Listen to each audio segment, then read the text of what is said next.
obviously Chin's back there at safety, but what impact has Xavier Rhodes been, Xavier Woods been early on in this process this season? Well, he's been a great addition to our defense.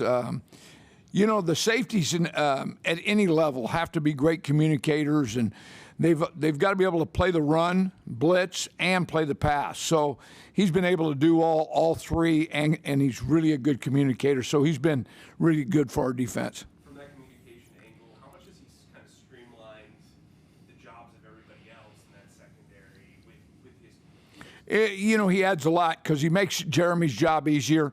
He helps communicate with him and the front. So, and then Shaq and him communicate real well together. So it's been a good mix. Yep.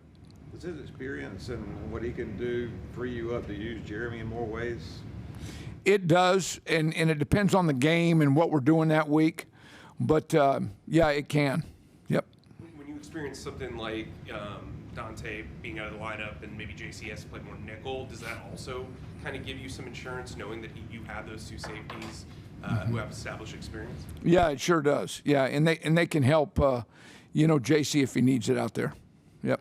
How concerning was it, the number of yards you guys gave up on Sunday? It is. You know, it's crazy because we gave up as many yards in 6 plays as we did 58.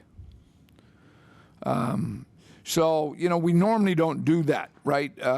And so, the guys, talked about it. They've been talking about it since the game. We just don't give up big plays like that, and that's where most of the yards were gained.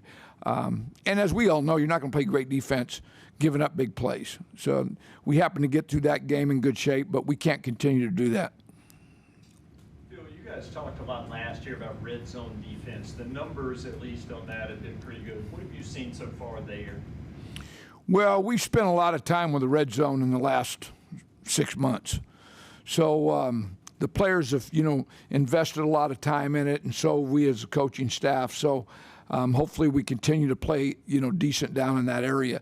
If you hold people to field goals, you'll play pretty good on defense as far as scoring. So we got to continue to do that. When you think back to last year on that, where's the part of that you made the biggest stride so far?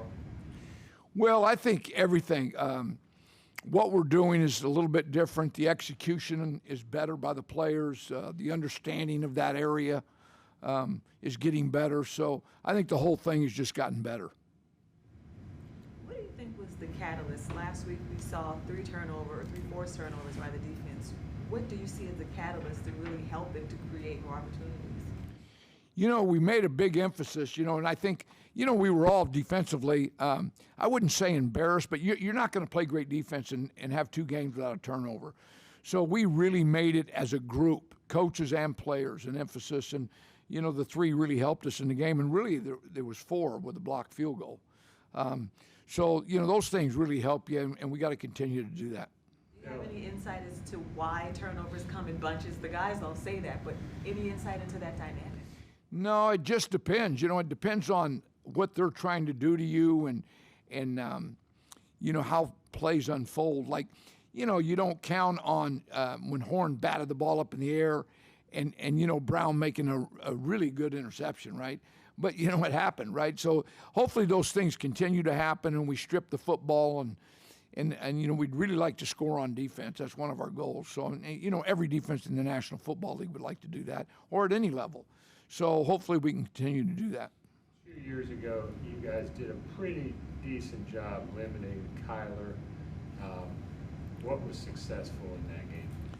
Well, every time you play him, it's just hold on to your he is so dynamic back there that, he's tough to play against like all the good ones are, and he's good.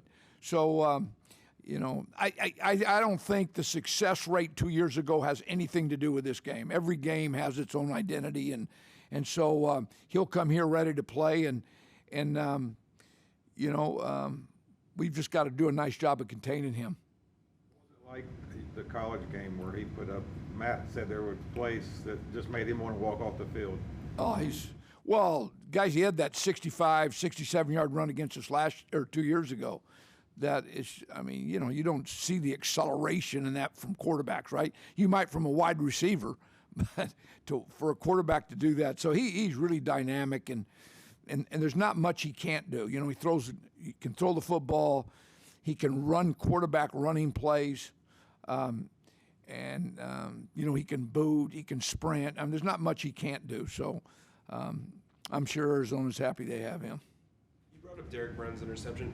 Obviously, you work on hand drills, you know, getting your hands up. How often do you work on like their actual hands, like maybe making a play like that, or is that just something that naturally comes to a player? I think for the D-line, that was a natural deal he did. But, you know, linemen always like to play catch. Offense and defensive linemen, it's crazy. So they're always playing catch. So, but, you know, that interception, the reaction that he had and stuff was pretty special for a 330-pound man. Why do you say that success 2 years ago is not a factor? Because every game has its own identity. You know, the whole game plan could be completely different than 2 years ago. So, and, you know, in the flow of games, it changes. So, you know, I think 2 years ago doesn't have anything to do with this football game. One of the things that Matt said after the Saints game was he felt like that first turnover that when Frankie went in and stripped the ball out, it unleashed the defense to an extent. What did you see in that play, and what do you think that did to create momentum or even create a tone? Yeah, I think once you start doing what Frankie did, because that was an impressive play. Now, the guy he took it from is a pretty good back, right? It doesn't happen to him very often. And he went in there and took it away, and we scored on it. So, you know, that ignites everything. And you know, your question about getting turnovers, that just everybody else now wants to be involved in that, right? So other people are stripping. And so I think it just, you know, that really helped our cause in that game as far as pushing the turnover issue. And I think we just, you know, kept going from there. Does that take some of the pressure off having a play like that, seeing it executed? Yeah, it does. Yeah. Are there guys, Phil, that have more hand and forearm strength than others to make those kind of plays? As far as, oh, yeah. I think there's, on the rip, it goes both ways. There's backs where you can't rip it. I mean, it's unbelievable how strong they are. But there's also, yes, it does, defensively. And it's where you put your hand, you know, all those things. Some guys have a knack for it and some don't. That's just the way it is. And as you see, you know, a lot of our turnovers here since I've been here are by 4 players. And they just have a knack for getting turnovers. Lulu, Burns, who else? And Dante has intercepted the football. Shaq has intercepted and knocked the ball out. And those guys have created a lot of turnovers since they've been here. Anything in particular that stands out in their approach or why they may have that? No, you know, I learned a long time ago, if you want a smart player, recruit one, right? If you want a guy that creates turnovers, get one here, right? I mean, they have a knack, and I think all 4 of them do. Phil, obviously you guys have played in one-score games. How important has it been having a punter like Johnny Hecker be able to put you in position to kind of dominate the field position? It's unreal. I mean, last game, his punting was exceptional, where they ended up with the football, and that really helps us defensively. So, I mean, he's been a big part of, you know, we haven't given up that many touchdowns this year, and he's been a big part of that. Anything you see in common among the quarterbacks that came out of Oklahoma, the system there with Kyler and Baker and Jalen Hurts, anything they have in common that ties them? Yeah, all three of them are good. You know, well, they all have I think they're all tough. They have an ability to run the football when they need to, and you know they've all been decent passers, right? You know, the guy at Philly, everybody said he couldn't throw. Well, we played against him. I knew he could throw. I really respect what he did in college. I mean, at the end of the year, he was running the ball because they had to. And he was taking a lot of hits, and he didn't say one word about it. He's tough, and he's a real team guy. So all 3 of them are really good players. When you connect them all to Lincoln Riley and what he's done with them, what's that say?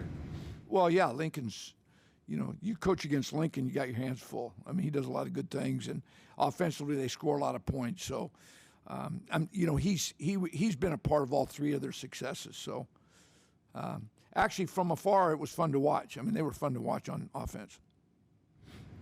Phil, as you look at snap counts and rotations, anybody you'd like to get on the field more? No, I think we're doing a pretty good job of rotating players and utilizing our roster. So, I've been happy with how we're doing that. Yep. Thank you. Everybody have a great day.